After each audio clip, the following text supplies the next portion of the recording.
Okay, this is my first attempt at a video, so we'll see how it goes, but I'm going to try to be showing in this probably a series of videos on how I am doing my upholstery for my boat seats. So this first part is going to be showing how I am cutting out the strips to do the piping for the upholstery. And what I've done is I've cut a strip off of a 2x4 to make it 1.5 inches wide, and I lay it down on the edge of the upholstery, and then I just mark it and cut it out. So this is pretty mundane little task, and this will just be a short clip to show you how that happens, and I'll splice it in with another one. So we just lay it down here on the edge and mark it with a pin on the back side of the upholstery, which is cloth.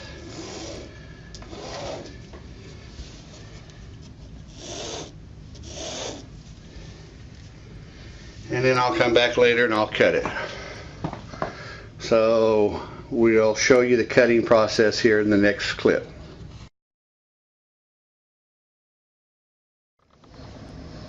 Okay, this next process is the cutting process. Pretty straightforward again. There is one little trick that I learned, that if you get your scissors in just the right position, that you can just slide the scissors without having to actually pump them up and down to cut, and just slice right through the material, and makes it a much faster, easier process. So hopefully I can show you that here.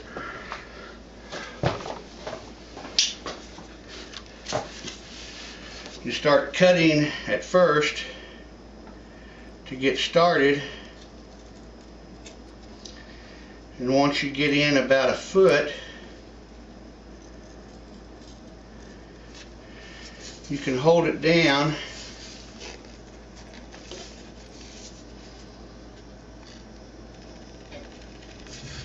and then just start pushing the scissors through the material,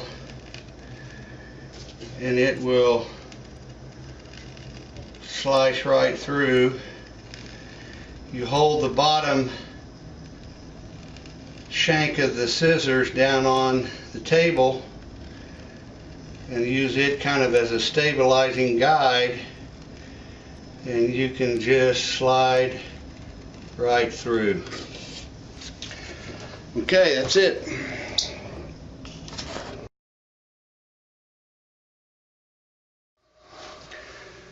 Okay, here I have cut out a paper pattern of the panel for the backrest of my fishing seat, and I'm getting ready to mark it just like I did for the piping material. I will just use an ink pen to trace around the pattern, and then I will cut it out to be able to sew it together to make the back panel. So again, the process is the same. I just wanted you to see how I had made the paper pattern, and all I do is I tape it down and then take an ink pen and trace around it just as I did before.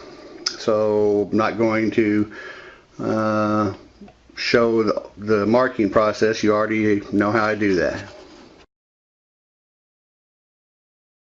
Just a little note, when you're making your patterns and you have a right side and a left side, it's very important that you make sure that you don't lay the pattern down the same way twice, or you'll come up with 2 left hands and 2 right hands.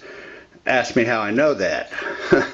So measure twice and cut once, or measure 4 times and cut once, and lay your patterns down there. So here you can see that I have a left hand panel, and if you'll look up here, you can see that I had to redo it because I had actually started to draw out and make another left hand panel when I actually needed the right hand panel. So just the way you do that is to make sure and flip your paper pattern end for end. If you flip it end for end, then you will have a if you flip it over end for end, that will make sure and ensure you that you have an opposite pattern. So if you make your left hand side first, if you flip it over end for end, you will be drawing the right hand pattern.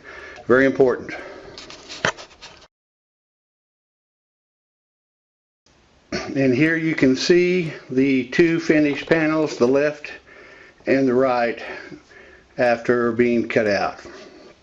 Now they will be sewn together with a middle section in the white, with white, to create the entire back panel for the backrest of the Ranger bass boat fishing seat. Okay, here you can see the back panel for the backrest of the seat, and I've already sewn on the left side panel, the blue, and attached the piping to the white interior panel, and I'm going to get ready to sew on the right side blue panel and attach the piping.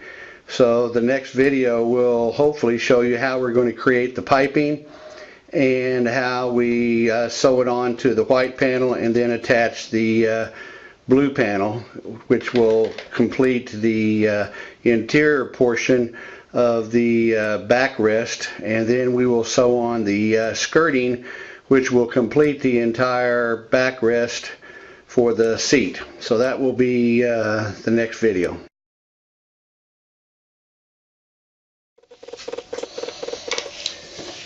Okay, hopefully you can see this. I have taken just a regular stapler, household stapler, and I have stapled the edges of the strip, as you can see, strip right here with the cording, and I've wrapped the band around the cording and then stapled the edges together to keep them even, so that when I sew that, they'll all be together correctly. My sister taught me this. It's called basting, and that way you don't have to worry as you feed it through here that the edges will stay straight. So I've got the piping foot on here with the groove in it, so I just lift it up and place it under the foot, lower it down, and then I've learned that you go ahead and turn it down and bury the needle into the vinyl before you start. Get everything all kind of lined up, and then just let her go.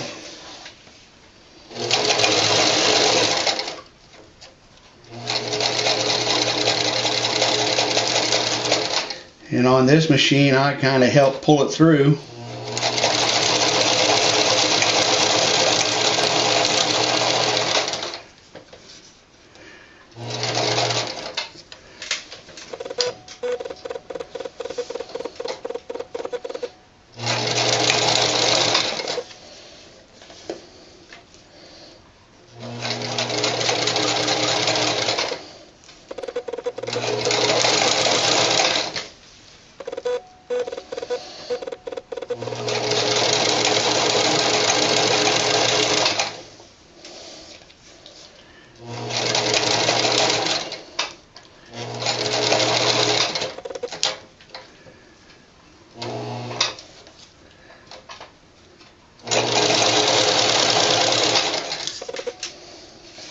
And then you bring the needle up, lift up the bar, and pull it out.